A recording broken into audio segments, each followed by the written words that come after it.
ভাওতাবাজি, কোরআন একটা ভাওতাবাজি জামাত ইসলামের। ম্যাডামের সাথে সম্পর্ক ছিল, আমাদেরকে কোন অঙ্গ সংগঠন করতে দেয় নাই, কোন সহায়ক দিছে এই জামাত ইসলামের ভয়কে আমাদের দল থেকে কোন সহায়ক দিছে, র‍্যাব দিয়ে শেষ করে দিছে। যুবদল করতে দেয় নাই, ছাত্রদল করতে দেয় নাই।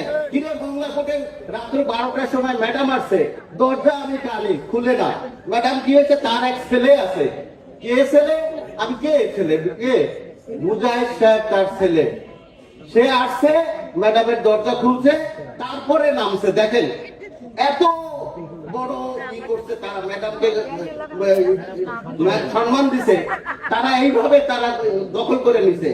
স্টেজে যাবেন ওই সময়, ম্যাডামের ওই সময় ভোরবেলা ফজরের নামার সময় যে দেখবেন যে তারা দখল করে স্টেজ সামনের কাতারে সব দখল করে আছে। বিএনপিদের কোনো পাত্তা ছিল না।